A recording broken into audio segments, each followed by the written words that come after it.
That we believe the Russian state is culpable for the incident that took place, for the acts that took place, for the use of this nerve agent on the streets of Salisbury. They have the capability. This nerve agent was one from a group of Novichoks that were developed by the Soviets. Russia has the capability and, I believe, the motive and intent. And this is part of a pattern of behaviour we see from Russia across Europe. Овака гласи дефинитивниот став на британската премиерка, за која Европската унија, НАТО, САД и генерално западните сојузници, меѓу кои Македонија, цврсто застанаа и која потоа ќе предизвика една од најголемите дипломатски кризи во односите меѓу Западот и Русија по крајот на студената војна. Повеќе од 26 западни земји решија да протераат руски дипломати како одговор на турењето.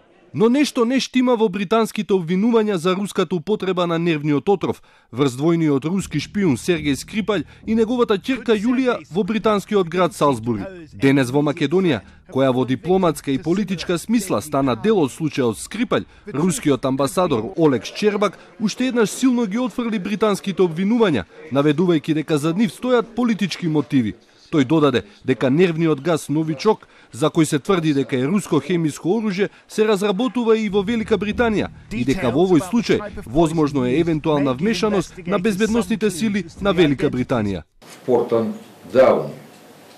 Се премолчуваат информациите за дејноста на тајната лабораторија на војниот ресор на Великобританија во Портон Даун, кој што се наоѓа на неколку милји од Солсбери и каде што, како што ви е познато, се разработуваше хемиското оружје. Меѓу другото, не е исклучено дека и во делот на разработка на така наречениот Новичок, суперубица под шифрата А234. Денеска и самите британски истражувачи ја променија првичната верзија, според која хемискиот отров бил донесен во куферот на ќерката на Скрипалј Јулија или пак бил пуштен во системот за вентилација во незиниот автомобил. Скотланд Јард соопшти дека најверојатно контактот со нервниот агент со кој биле затруени се наоѓал на влезната врата на нивната куќа, каде е пронајдена најголемата концентрација. Но кои се про и контра тезите во целиот случај? Настрана тврдењата на официјална Москва, Лондон тврди дека нервниот газ потекнува од Русија. Скрипалј е непријател на Москва, предавник, како што ќе го нарече Путин, двоен агент кој се ставил во служба на Британија. Се разбира, тука и предходното искуство со поранешниот припадник на КГБ, Александар Литвиненко, и тој е отруен на неконвенционален начин со радиоактивен полониум. Но тука продолжуваме со сомнежите.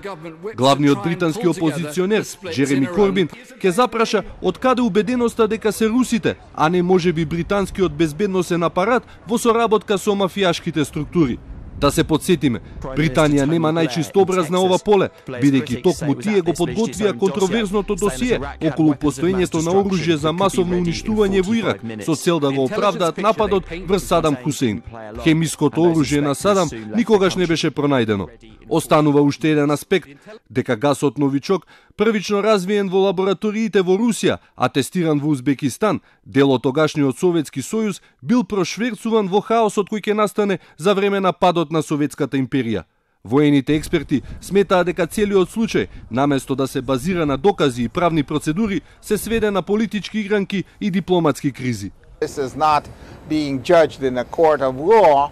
So the arguments of both sides, it's a political kind of fight, and that's what means it's going to be judged in the press and on the TV and in the internet, but not in a court of law, which means that legal arguments are not most likely that important. Сомнежот е голем и кај поранешните британски разузнавачи. The police involved in the investigation have said that they're going to take weeks, if not months, to get to the bottom of this attack. So for the British government to have immediately waded in and said, yes, of course it was the Russians, of course they are to blame, let's expel Russian diplomats, let's go to NATO, let's go to the EU, let's go to the US and get their support, is incredibly rash diplomatically in an incredibly delicate diplomatic time. Тоа што го подхранува скептицизмот и што многумина политички коментатори го забележуваат е дека во целиот случај недостасува рускиот мотив за ова труење. Досега труењето му послужи на Западот за обединување и внатрешно зајакнување на Тереза Меј, ослабната од Брекзит. Но каде е тука користа за Путин? И втора работа, каде е ударот по джебот на стотината руски олигарси во Лондон?